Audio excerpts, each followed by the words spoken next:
Tap. Not yet, too soon. Like there, I'm not obviously not tapping at all. Giving him a chance, right? Like I'm not tapping. That's all his own decision. Hello, bonjour, buenos dias. My name's Evan. I've been training dogs professionally for well over a decade, and I've trained over 1,000 reactive and aggressive dogs using e-collars in this 3-step process. The first step being, I'm gonna be careful with my fingers here. The first step being avoidance. And for many of you, this is all you want and need. You're not looking to go to the dog park. You're not looking to take your dog to doggy daycare. Or maybe you already do those things and your dog's totally fine, but you put them on a leash and they're embarrassing and they're overwhelming. And you've come to this video because you are thinking about using e-collars, or maybe you're already doing it, thinking that it's going to be the magic thing, and it totally can be.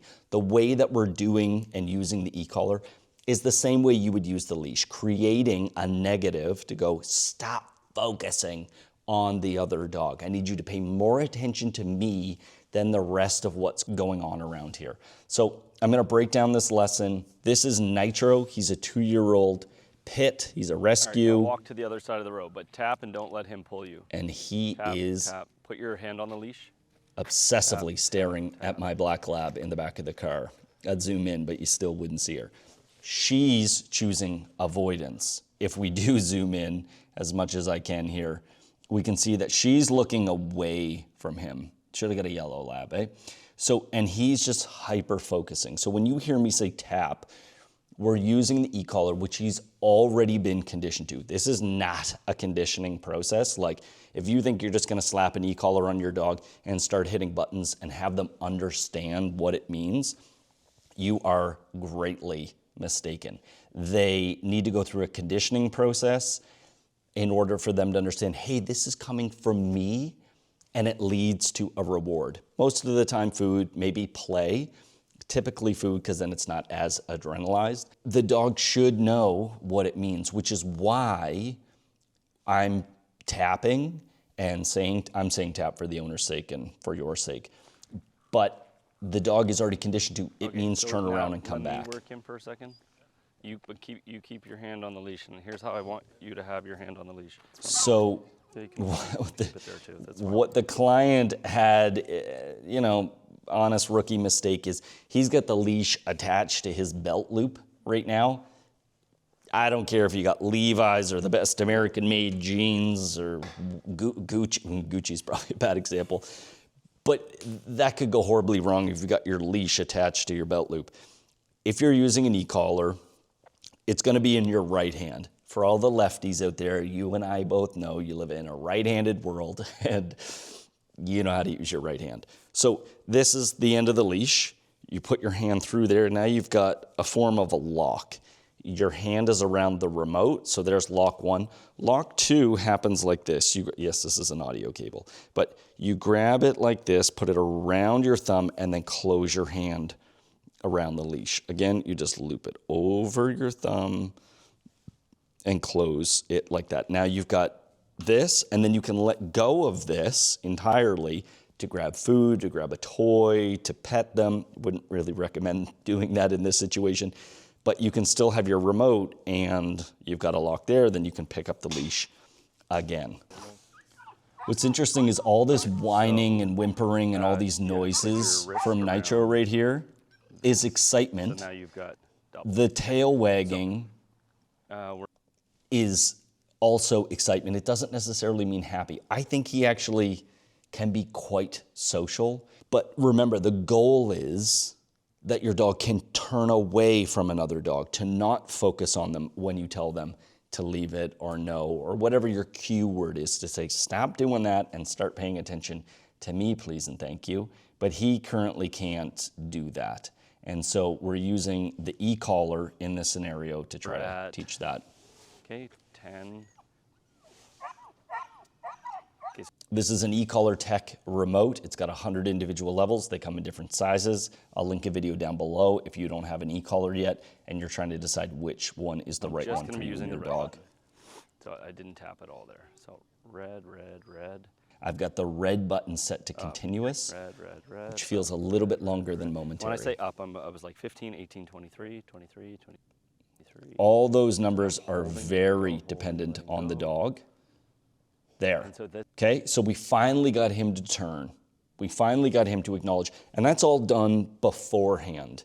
This, I'll say right now, is cut out of my entire Ecollar 101 course, which brings you through all the way from conditioning to all your obedience so you can have your dog off leash. I firmly believe that if your dog is properly off leash trained, for a couple of reasons, they're not going to be reactive anymore. One, you can off leash run them and get so much of that pent up energy out.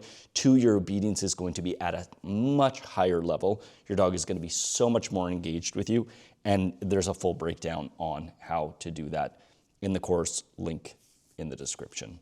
So right here, this is the moment, just like when you're conditioning your dog to respond to the e-collar, that when they feel the sensation with no distraction around, you acknowledge it, go, yeah, that's coming from me, good dog, go backwards and give a reward. My first critique of my own training right here is, and note for you, is every time you hear me say good boy, the owner should be saying good boy and going backwards and doing the rest of the things. That doesn't happen right here.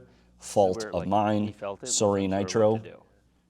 And all the time that I'm not saying come, because I need to find the level that he actually will respond to. He might be feeling 10, but he's not prepared to turn away. It's not annoying enough for him to go, I'm gonna stop looking at that dog, until it's annoying enough and he goes, all right, I'll turn. Again, that's where I should have been But like, I wasn't higher than 23. what a good boy. All the numbers are relative to the individual dog. I want him to turn to the There. pressure. He's also super annoyed by the muzzle. He wasn't muzzle trained enough prior Come. to this. But safety first. Up. So that's 35. Good boy. Don't worry about food. In this context, you need your hands on the leash, your hand on the remote. You need to completely be paying attention to him, and we don't worry about rewarding in this sensation. The reward is the pressure turns off.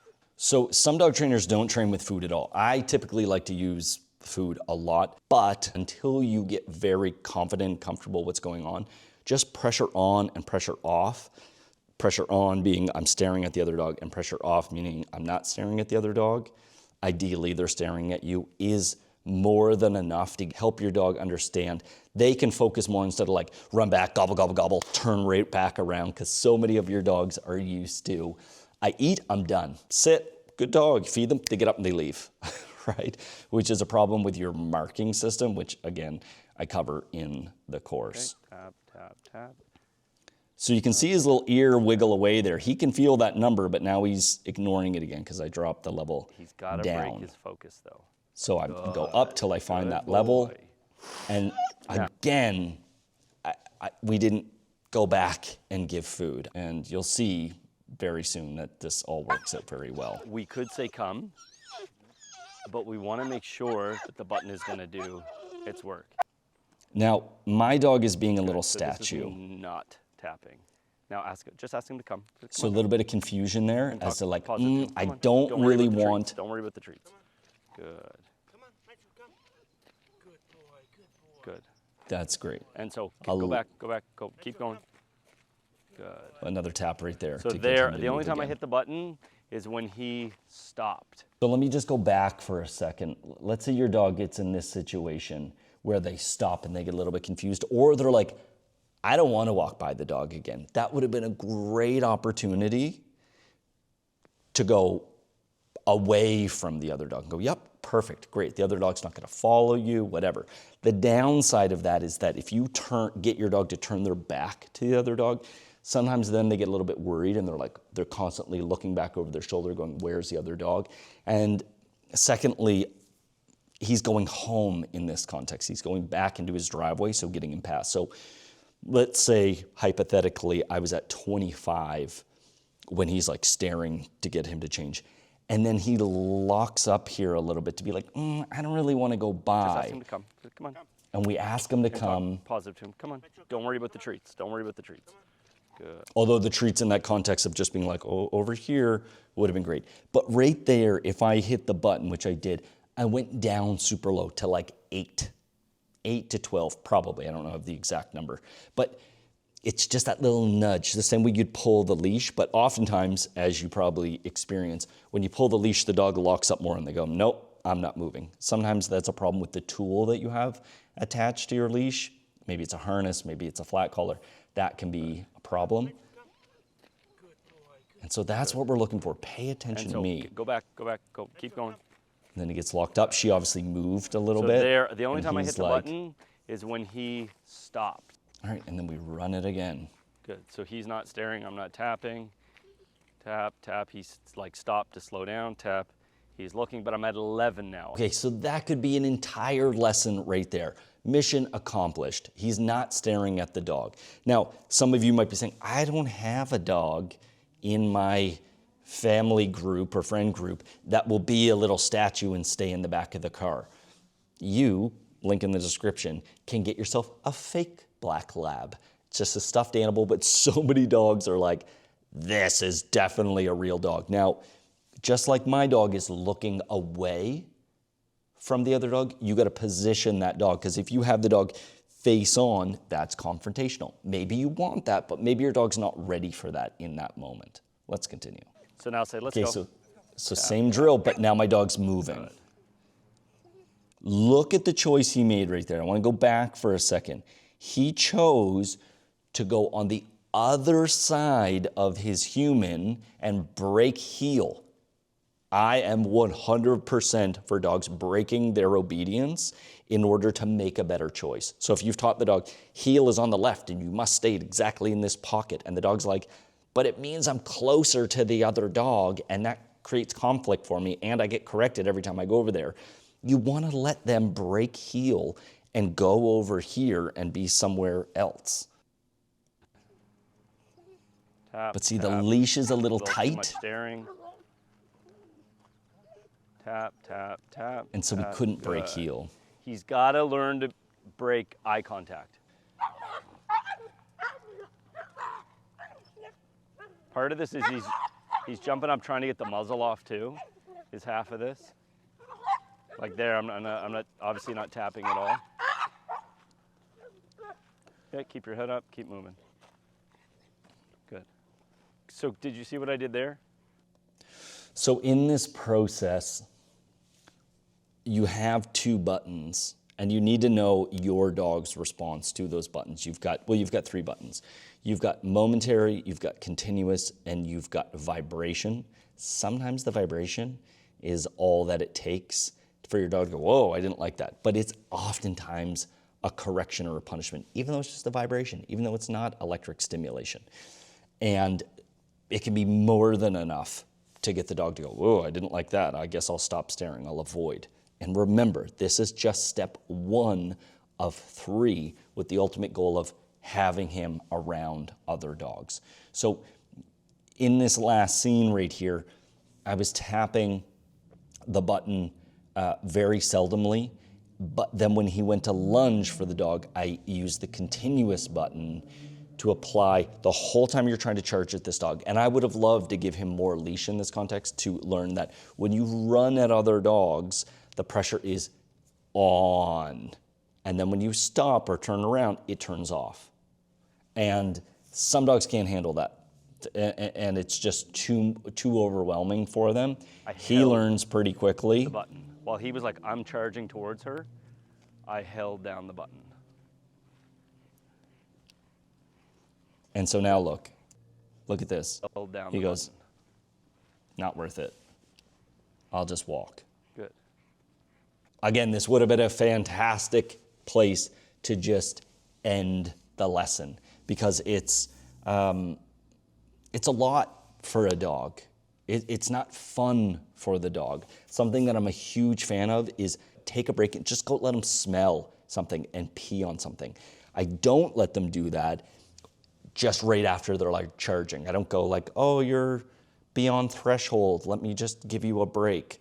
Almost never. I got to get a change of state of mind of the dog before we can go any further. Let's go. Vega, let's go. Come on.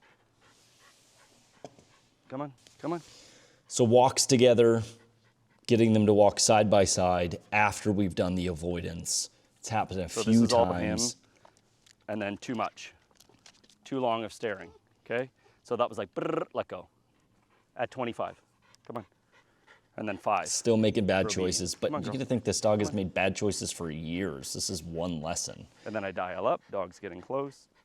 But see how I'm like not pulling on the leash? That was him, that was his choice. Let's go. Good boy. Vegas, sit. She's like, I hate my job. Okay. But that was good. Good job, Nitro. Okay, so big lesson, challenging. Don't feel like you have to do this on your own.